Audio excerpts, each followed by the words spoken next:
Where are you, men of courage? From Sherwood Pictures and the Kendrick Brothers comes Courageous Legacy. I want to know what God expects of me. I don't feel like I started well. I want to finish well. Celebrating 10 years of impact on fathers and families. Now remastered in 4K, including a new ending and bonus scenes. I believe every father should step up and answer the call and say, I will. I will. Courageous Legacy. Rated PG-13. Some material may be inappropriate for children under 13. Now playing. Happy birthday, Ultimate Podcast Network family. Celebrating 8 years in 2021 of bringing you, the listener, free broadcasts on topics that are family friendly. There are podcasts on homeschooling, kids, family life, and success over struggles. There are podcasts on rekindling your romance, household management, organization, health issues, techie skills, and podcasts on every academic subject that will help you in your journey. And there's more. I want to give a shout out to the Ultimate Homeschool Podcast Network podcasters. They work hours and hours to bring you these broadcasts for free. And how can you thank them? Well, it's easy. 1, subscribe to their channel. You can do this on any podcast app. 2, give this podcast a star rating on your favorite podcast app, as well as comment on the website. 3, share this episode and the network with a friend. And thank you, our listeners. You've kept us on the air for many years and millions of downloads. Also, I invite you to sign up for our e-zine that comes out weekly with freebies each month for subscribers only, as well as a list of all the podcasts you won't want to miss.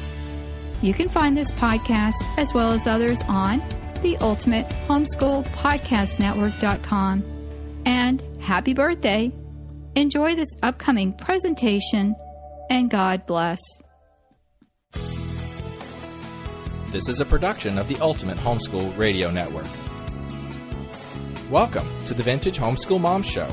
Your host, Felice Gerwitz, is an author, a publisher, and your radio show host. She will encourage, educate, and inspire you with answers to your most pressing questions from homeschool, marriage, parenting, and much more. Felice loves to equip moms to live a Christian life because every moment counts. Be sure to visit her website at mediaangels.com. And here's your host, Felice Gerwitz. Hey everyone, welcome. This is Felice Gerwitz with episode 450, Homeschool Lifestyle. You can find today's show notes at vintagehomeschoolmoms.com. Well, would you believe the very first podcast I ever created for Vintage Homeschool Moms was a podcast on the homeschool lifestyle. And I asked the question, is homeschooling what you do or who you are? And it has had thousands and thousands and thousands of downloads. And it's probably one of my most favorite podcasts of all time. So this podcast today is a revisiting of the topic from 8 years ago, and a question that I'd like you to consider. Before we get started, I want to say happy birthday to us. It's the 8th birthday of the Ultimate Homeschool Podcast Network, and I want to give a shout out to our homeschool podcasters. They work so hard. I know so many of them. Some I know personally, some I've met on occasion, and some I've never met, but they are amazing people. I work very closely with them when they get started and then let them go, and they bring you some of the most amazing podcasts that are out there for homeschoolers. You can thank me and them by subscribing to our podcast channel. So I invite you to subscribe to Vintage Homeschool Moms and give me a star rating, as well as sharing this episode with a friend. Thanks so much for listening and for your support throughout the years. Okay, homeschool lifestyle. Since we are celebrating 8 years, I thought, let me go back and look at some of my first podcasts, and I found that podcast. It was still a very important part of my life at the time and today. I proudly say that I am a homeschooler, and my kids were homeschoolers. And so much has changed since 1986, the year I began homeschooling, to now. Back in the day, the only homeschoolers we knew were, well, a little on the strange side. They didn't get out much, but part of the reason was they were doing their schoolwork, and many people thought that homeschooling was not legal. I remember taking my kids out and people would say, "Are you allowed to homeschool?"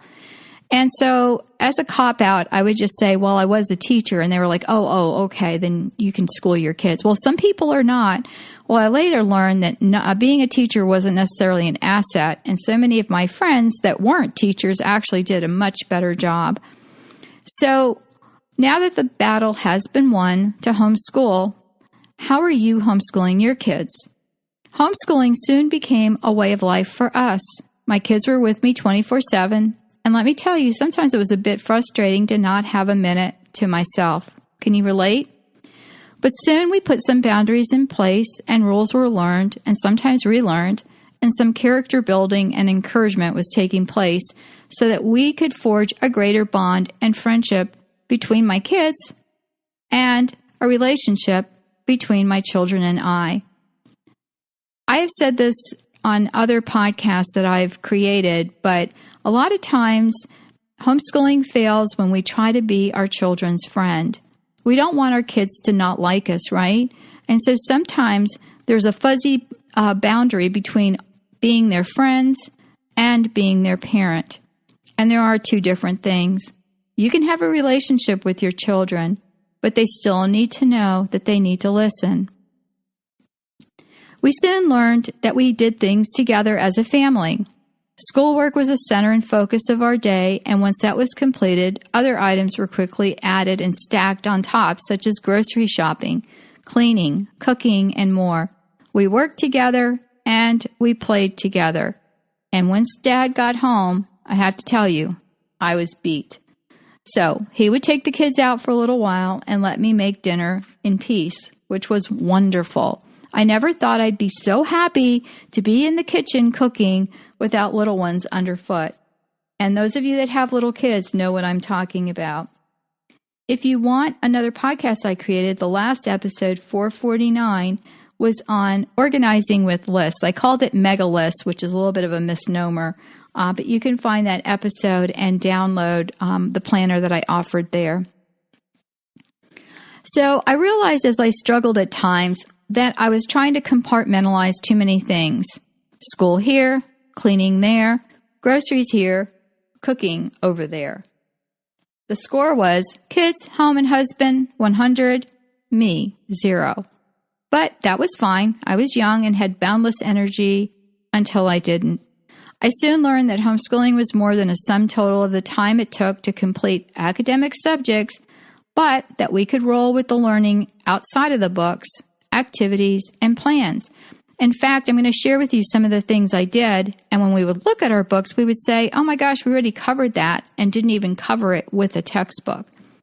So we incorporated learning no matter what we did. A trip to the grocery store turned into a math lesson, or character qualities such as want versus need, and the quality of flexibility or self-control. So I could talk to the kids about it. No, you cannot buy everything you want. And before we went to the store, I kind of set the guidelines. We're going to go to the store. Here's a list of the things we need, and we're not really going to buy anything else. And if you get really upset about it, there is going to be a consequence when we get home. A ride in the car often turned into something fun, like, let's look for license plates from the different states. Here's a state map. The kids had a state map that was blank. It wasn't blank. It had the names of the states. Later on, it was blank once they learned where the states were. And then if they found a license plate that had that state name, then they could put that on their map. We would count the numbers of cars or trucks of one color. Have you ever done that? When the kids are in the car and you just want to think for 2 seconds, you say, look out the windows and tell me how many blue trucks there are and start counting, and they would get up to 30 or 40 or sometimes 70 by the time we got to our destination. Or green trucks. If you want the kids to count to 100, tell them to look for white trucks. We would also do other things like we would listen to tapes. Remember cassette tapes and things like that? Well, that was before CDs, and we would listen to these things on our car radios. So we began to incorporate this idea and took it a step further, where we had day trips. So on the weekend, we'd take a Saturday or a Sunday a couple of times a month and do something, such as visit a local landmark or a park or a museum. Of course, these turned into mini lessons and the children thrived. We rescued a dog, well, actually several dogs, through the course of our homeschool life. We housed turtles and fish tanks, as well as learned about nature and the creatures that inhabited our lands. My kids looked at the world and saw a classroom beyond the books. This was an exciting time for our family. As the kids got older, their needs became more focused. Several of my kids were athletically gifted. Some were academically gifted. They got the athletically gifted from their dad. And this meant trips to tournaments and practices. Again, all life lessons and incorporated into the overarching theme of homeschool. Then we realized that looking at the world as a classroom meant that learning took place no matter what we were doing or where we were. And this also gave my kids a chance to pursue their interests. I talk about this again in past podcasts, and that is giving kids time to think. Have you heard me say that? That is so important. Now come to find out that creativity is all the rage, and employers will hire employees who are creative. That's one of the things that they look for. Well, if you don't give your kids time to pursue their interests, they're not going to be creative. One of my sons learned about mechanics. Another one would forge things out of metal and made a set of metal gloves that fit over his hands. He has these hanging on a plaque now in his bedroom at college, along with some other things he made. My daughter was a natural athlete, as were my sons, and they spent much of their time practicing. She practiced softball and they played baseball. She practiced without being told. She loved the sport and played it in college on scholarship, and currently teaches at a prep school where she is also the assistant softball coach. All the kids gave presentations. They wrote papers. They studied history, science, and the like.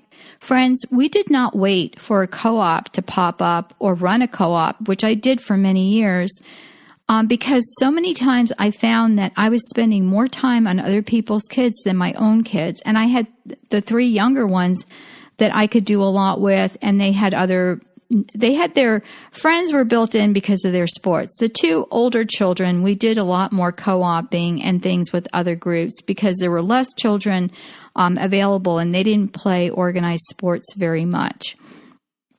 So again, your goals and your objectives are going to change depending on your children and what your needs are. I still say homeschoolers are a little on the strange side, but I say it in a positive way. We are not all fashion plates, although we might like fashion and shopping. We're not all up on the latest song, viral video, or social media posts. Not to say that we don't have accounts, and we might be. We are focused on our homes, our families, and what we can do for each other. And for many of us, faith is at our core. Homeschoolers volunteer, whether it's at homeschool functions, organizing a science or history fair, an inventors convention, or a field trip. We do things for others when a family's in need. What happens? We roll up our sleeves, we babysit, we help them with funds sometime, and we make meals. We're active in our church and volunteer there as well. I think this generation of homeschoolers who celebrate the homeschool lifestyle are really trendsetters in that they lead rather than follow. The kids take initiative. They are creative, they're innovative, and they have ideas that are well beyond their years. They're not afraid because they haven't been belittled or bullied. Personally, my kids were pretty fearless in that they knew that if they tried something new and had a less than stellar outcome, we'd say something like, well, at least you tried, or great effort, or let's see how we can figure this out and try again.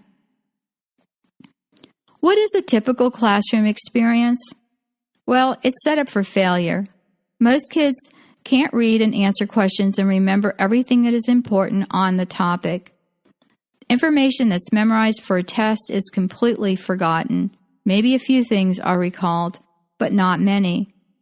Teaching to the test is a disaster. Please don't try that at home. How can you, as a homeschool mom or dad, look at your family as a legacy and decide to create an atmosphere where learning is achieved not only in the traditional way, but in a way that sparks creativity, innovation, and, of course, great ideas. I interviewed an author a few weeks ago that shared that creativity is considered one of the most important traits academically. There's a link on this website for that as well, and it's under the podcast on the topic of creativity. Employers want employees that can figure out a solution without asking them every second for an answer. And that's how we are as well, right? Well, I invite you to listen to my first podcast, and you can just look for it on the website at Ultimate Homeschool Podcast Network. You could look for Homeschool Lifestyle, and that will pop up as well as this show. And you can take what I had on that other podcast was an unofficial Vintage Homeschool Moms test that you can go through, take the test. You can just read through the questions and then answer them. It's either true or false. And then on the podcast itself, I give you the score. As we celebrate this 8th year, I once again thank you for being part of our listening family and creating lasting memories with your own family. Subscribe, share, and give me a star rating on your favorite podcast app. Until next time, thanks for listening, and God bless. Thanks for tuning in to the Vintage Homeschool Mom Show. Visit Felice at MediaAngels.com and TheVintageHomeschoolMoms.com. Vintage Homeschool Moms is a production of the Ultimate Homeschool Radio Network.